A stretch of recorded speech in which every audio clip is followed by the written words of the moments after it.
Why were you alone in the car? I was told to wait quietly. So, Grandma got out of the car, huh?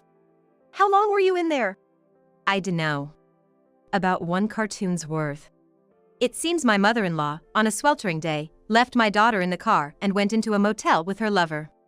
It took me about 15 minutes to rescue my daughter, so she must have been trapped in the car for about 45 minutes, right? I can't forgive my mother-in-law for putting my daughter in such danger. Why are you here? My daughter and I confronted my mother-in-law and her lover in front of the motel. Ah. My car. Why would you do this? Upon seeing the state of her car, my mother-in-law rushed towards it, frantic. Now, the real punishment begins. I am a 29-year-old office worker. My husband, Jake, is 2 years younger, and we had a shotgun wedding 3 years ago. Since it was a shotgun wedding, I was worried about the impression I'd make on both our parents and my in-laws. However, my worries were unfounded as both sets of parents were happy about our marriage and the grandchild. It seems that having a child before marriage isn't frowned upon as much anymore. After my maternity leave ended and I returned to work, my mother-in-law, Mandy, started taking care of my daughter, Lily. I was anxious about how child-rearing would go, but thanks to Mandy, it was resolved. Mandy's house is within walking distance, and she is a stay-at-home mom, so her schedule is flexible. She would come over around the time my husband and I went to work, and would leave when we came home. Mandy, thank you for watching Lily. It's okay. I enjoy being with her, and I do it because I like it. Thank you so much. It really helps. I always tell you, don't worry about it. Oh, but I can't come tomorrow. Sorry. It's okay. I've known about it, and one day we'll manage. I truly am saved by Mandy and sometimes feel guilty for relying on her too much. Now Lily goes to preschool, and when we are late from work, Mandy picks her up and waits with her at our place. Mandy drives Lily to preschool and sometimes takes her places on the way back. So, Lily spends a lot of time with Mandy and is quite attached to her. Do you like Grandma? Yeah, I like her. Though I rely on her, sometimes I feel a bit sad thinking Lily might like Mandy more than me. In preschool, it's common for a parent to pick up the kids, and some children aren't happy when their grandparent comes instead. But Mandy, only 51 and still beautiful, doesn't look like she could be a grandmother. The first time I went with Mandy to pick up Lily, the teacher mistook her for my sister. I'd like to boast about my beautiful mother-in-law, but as a woman, I felt a bit envious. I hear many people have mother-in-law issues, but Mandy and I have no problems at all. I consider myself blessed with family relations. However, this was a misconception, and I was unaware that a problem was starting to arise. Thankfully, today Mandy went to pick up Lily from preschool again. Or at least, that's what was supposed to happen, but when I finished work and got home, nobody was there. Jake probably hasn't returned from work yet. If Mandy and Lily aren't here, they must have gone somewhere together. Usually, I wouldn't worry too much if Lily wasn't at home, as I'd expect Mandy, her grandmother, to be with her. But today I'm later than usual, and it's already 7 p.m. What should I do? Should I call Mandy to check in? But I always feel like I'm rushing her back when she's been so good to look after Lily all the time. Would that be rude? As I was agonizing over whether or not I should call Mandy, Jake came home. I decided to consult with Jake about calling Mandy. It's already 7 o'clock, don't you think we should call? I asked. Yeah, but Mom should be with her. Indeed, it's a tough call. How about we wait another hour, he suggested.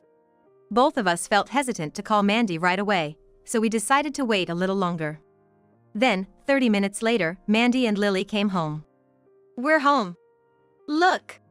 I got another toy, Lily exclaimed. Oh, welcome back. We were worried about you, I said, relieved to see Lily's smile. Mom, if you're going to be late, at least give us a heads up, Jake said. I'm sorry, we got stuck in traffic. I thought we'd be home shortly, so I didn't call, but it got so late. I'll be more careful next time, Mandy apologized. Mandy promised to be more cautious in the future. This should prevent the kind of worry we experienced today. Yet, after that, it gradually became more common for Mandy to return late when she took Lily out. I'm home. Today, we had crepes, Lily said. Welcome back. Did you thank Grandma properly? I asked.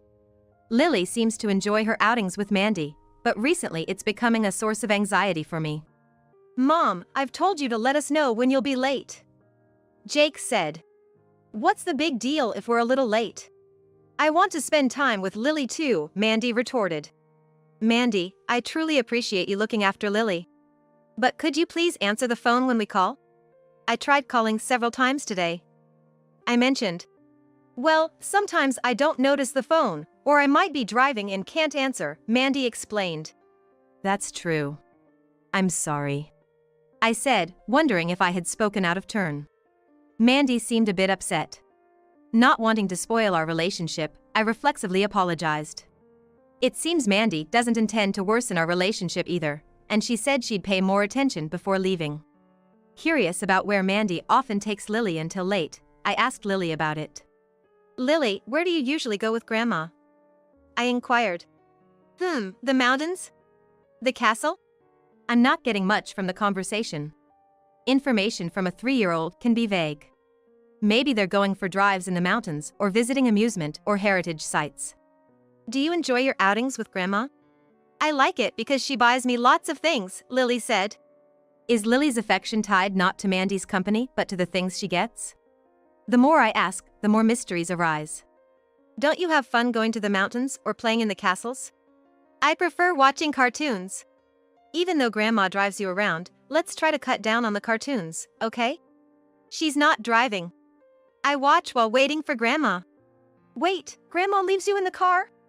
For how long? I don't know. About 4 times through the cartoon's theme song. Lily seems to be saying it's about 4 episodes of a cartoon, which would mean about 2 hours. Lily has her own tablet for watching cartoons and learning. Something unthinkable when we were kids, but these days even 1.5-year-olds can use toy-type tablets, and Lily has been using one since she was 2. Piecing together the snippets I've heard from Lily, a dreadful thought has come to me. It appears that Mandy is leaving Lily in the car while she goes somewhere, and Lily is passing the time by watching cartoons on her tablet. While I can't believe Mandy would do something so irresponsible, I feel we need to talk to Jake about it. According to Lily, Mandy leaves her in the car and goes somewhere, I told Jake.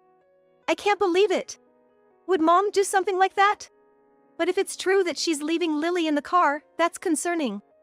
Right now, it's just a bit humid because of the rainy season, but it could be dangerous as it gets hotter in the summer. You're right to worry. Let's look into this. The next day, we confronted Mandy, the mother-in-law who had returned home late with our daughter, Lily. Mom, did you take Lily out somewhere again today? I've called multiple times, why don't you ever answer? Have I not said to contact us if you're gonna be late? That topic again? I told you there are times I can't answer the phone, right? Also, I asked Lily and she said that you always leave her in the car. Is that true? What? Lily has, no, that's not true. Mandy was clearly flustered. We exchanged glances, silently confirming each other's conclusions. We can't leave Lily with you anymore. Wait a minute. Why are you suddenly deciding this? We really appreciate you taking care of Lily up to now. But we just can't leave her with you if she's being left in the car. Please! Let me be with Lily. I won't leave her in the car again. I'll make sure to come home early. Mandy clung to Jake, crying. Watching her, I felt a twinge of guilt, knowing the care she had given Lily up till now, and thought maybe it was too extreme to suddenly not entrust Lily to her. Looking at Jake, I could see he seemed to share my sentiment. All right. You won't leave Lily in the car. You'll come home early. Promise me that. And if you break that promise, there won't be a next time. I understand. I'll absolutely keep my promise. After that, Mandy kept her word and started coming home early. Lily also confirmed that she wasn't being left in the car anymore. It was a relief that Mandy was a person who could be reasoned with. However, that relief was short-lived as a month later, she started coming home late again. Mom! We said there wouldn't be a next time. And yet, you're coming home late again. I'm sorry. I'll be more careful from now on. I couldn't believe Mandy's words and looked at her coldly. Looking at Jake, I could tell he felt the same. We can't leave Lily with you anymore. How can you say that? What will happen to Lily if I don't go pick her up? There are other options like after-school programs or babysitters. That's terrible. It's pitiful for Lily. Let me go pick her up. Mandy's tantrum, like that of a child, left us bewildered. Still, we had already given her a chance, and Jake firmly stated, We said there would be no next time, right? The discussion is over. Some may think us cold-hearted. But if they knew Mandy had left Lily in the car, they might think we were too slow to act. I'm on the side that thinks we were too slow. Perhaps even today, Lily was left in the car. I regretted that I had been too considerate because it was Mandy who had cared for Lily until now, and had not said what needed to be said. After that, Mandy tried to visit Lily at our home several times, but each time Jake turned her away. It felt a bit cruel, but it seemed necessary to be tough about it. Since we no longer entrusted Lily to Mandy, we asked the kindergarten for extended care, and whoever of us, if Jake or I, got home early would go pick her up. The earliest we could get her was around 6 p.m. That's about 2 hours later than before, and I worried about the mental strain on Lily. Mama. Sorry I'm late. It's not late at all. I'm playing with friends, so it's okay even if it's later. That's not how it works, sweetie. Lily seemed surprisingly okay. Maybe I was worrying unnecessarily. After about 2 weeks, we got used to the new routine of picking up Lily. I was hoping that our life would stabilize like this, but then a small problem arose. I'm going on a business trip from next Friday, so I'm counting on you to take care of Lily on the weekend. What? I've got to work this coming Saturday. Really? What should we do about Lily? If we act now, we should still be able to sign up for the one-day Saturday daycare. It only lasts until noon, so I'll just have to wrap up my work by then. Looks like we can manage this time. But it does worry me that we might not always be able to handle situations like this in the future. On Saturday, I hurried through my work and went to pick up Lily from kindergarten. But then a big problem occurred. Huh? Lily's mom? Your grandmother came to pick her up. What? That can't be right. I heard she was coming because both of you parents had to work. I didn't ask Mandy to pick her up, and how did she even know that I had left my daughter at daycare on a Saturday? As I was pondering this, I received a text on my smartphone. The message indicated that my daughter's life was in danger. Trying to keep my cool amidst the panic, I rushed to Lily's location. When I arrived, I was shocked. It was a motel, complete with a mountain nearby and a castle-like exterior. Was this what Lily meant when she said she was going to the mountain and castle with Mandy? I searched for Mandy's car in the parking lot, fighting off the panic. There it is! I ran over to Mandy's car. Lily was inside, so I first knocked on the window to check on her. She was conscious but drenched in sweat and clearly exhausted. It's late July, and I remember the weather report this morning warned of a continued heat wave. It must be over 95 degrees, and the car interior would be even hotter. How long had Lily been trapped inside? I couldn't forgive anyone for doing this to her. 2 hours after I arrived at the motel, Mandy emerged with a man I didn't recognize. She had a flirtatious look on her face as she hung on the man's arm, but when she saw me and Lily standing outside, her expression reverted to the usual grandmotherly face we knew. You too! What are you doing here? Seemingly in disbelief, Mandy glanced at the parking lot to check on her car.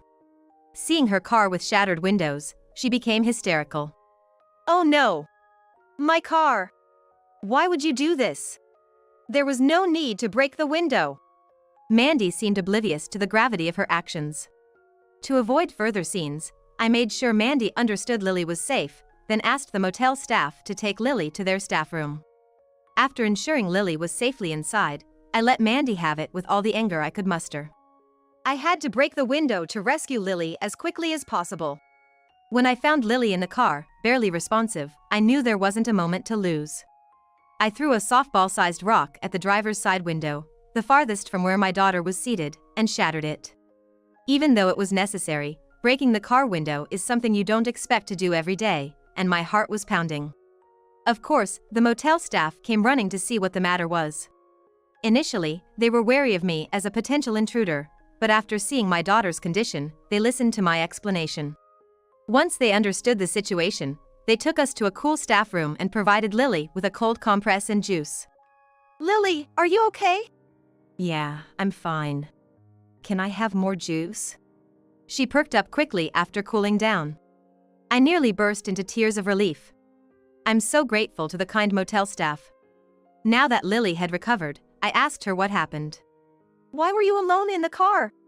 Lily looked down silently when I asked why she was alone in the car. It seemed like Mandy might have told her to keep quiet. Lily often got treats and toys, probably as hush money. You got some juice from the motel staff, didn't you? They said they want to hear your story.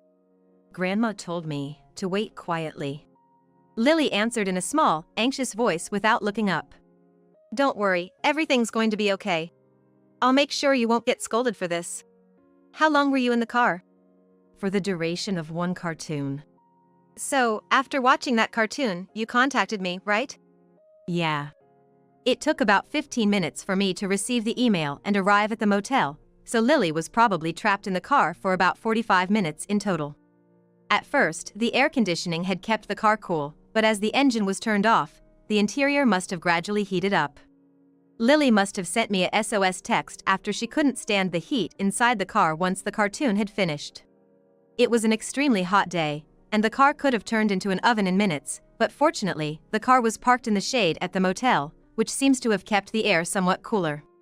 Still, the thought of what might have happened if I had been just a bit later sends chills down my spine. The motel staff listened to Lily's story with curiosity. I answered their implied question. This is why my daughter reached out to me for help. I showed them the screen of the tablet I had given Lily. This yellow icon is an app that lets you easily send a text to a preset location in an emergency. It's simple to use, just open the app and tap this button here. It's set to send a text with the time and place to my phone. After Mandy first left Lily in the car, I warned her to be more careful next time and forgave her, but I couldn't just leave Lily in her care again without taking some kind of action. So, I installed this app on the tablet just in case, and taught Lily how to use it. For Lily, who's adept at using a tablet, operating this app was a piece of cake. That's how I managed to end up here at this love motel, to rescue Lily, and stand before Mandy right now. So, you wanted to take care of Lily just as an excuse to have the freedom to sneak around for your affair, huh? Saying you're going out to dine with friends every time you have an affair would eventually raise suspicions. But how did you know to pick up Lily from preschool today when it's Saturday? I thought I might be turned away, but I went to pick her up to take my granddaughter out. When I got there, no one was home, and the house was empty. So I wondered if maybe the two of them had left Lily at preschool because of work. That's why I peeked into the preschool. And there was Lily. Your purpose wasn't really to spend time with Lily, was it? You just used her as a tool to cover up your affair, planning to lie later about wanting to play with her, right? My anger grew as I realized how Lily's life had been put in danger and how she had been used as a tool to conceal an affair. As I continued to scold Mandy, shrinking back more and more, the timid lover who had only been observing till now tried to interject into the conversation. I'm sorry, I was wrong too. Quiet. Your story can wait. Though they mustered the courage to speak up, they shrunk back even more than Mandy at my sharp rebuke. Right now, I'm talking to Mandy, and I don't want to be disturbed. Don't you understand how dangerous it is to leave someone trapped in a car? But I did give her a drink, and it was only for a short time. What part of 2 hours seems short to you? In this heat, Lily was nearly at her breaking point. But I couldn't just bring her into the motel. Obviously. But what kind of person takes a child to the scene of an affair? The responses I got back from Mandy started to seem so absurd that it felt pointless to continue arguing. This is beyond what I can handle. All right, enough with the excuses. Officers, I apologize for keeping you waiting. Eh? The police? After rescuing Lily, I had already called the cops. I asked if I could speak with Mandy before they came in, so the officers were waiting out of sight. Mandy's face turned pale when the cop showed up. And, by the way, her lover's face turned pale too. Isn't calling the police a bit much? Did I really do something so terrible? You'll realize just how bad what you did was when you're at the police station. Mandy and her lover were put in the patrol car and taken to the station. After seeing them off, I headed to the motel staff room where Lily was. I'm so sorry for the inconvenience. I couldn't apologize enough to the motel staff. But they were all so kind, joking and telling me to come back with just my husband next time. I'm not usually one for racy jokes, but this time I felt no disgust, just relief that I wasn't scolded. Shall we go home, Lily? What about Grandma? She went home earlier with that man. So, let's go home with Mom. Before leaving the staff room, I apologized. Mandy was facing multiple charges, including false imprisonment, kidnapping, and abuse. It seems she took leaving Lily in the car too lightly, and my own awareness was also too lax. The final sentence was a year in jail. Mandy was charged with crimes beyond what I had imagined, and I was shocked. The most severe of her crimes was apparently the false imprisonment, which carries no fine but only imprisonment. I learned a lot from the police. Mandy's affair had started last fall. However, she had met her lover about 3 years ago and had been pursuing him ever since. What was she thinking at her age? Lily had managed to get through the winter in the car with blankets and warm drinks. But trapping a child in a car is dangerous no matter if it's winter or summer. I'm just glad she's okay. The lover was a 42-year-old man she met on a dating app. It seems they were buying my daughter things and keeping her quiet. The lover turned out to be married, and now Mandy was being sued for damages by his wife. My father-in-law had enough of Mandy's infidelity at the age of 51 and divorced her. Of course, we cut ties as well. So when Mandy gets out in a year, she'll be completely alone. She won't have anyone to rely on, will have to find a job and a place to live, and will lead a lonely life. Even after she gets out of jail, her hellish days won't be over. Thankfully, Lily seems fine and healthy, even after being left in the car on a scorching day. But there's one problem. Aren't we going to the castle anymore? While Mandy and I were having our showdown outside the motel, it seems Lily was treated to a parfait by the staff.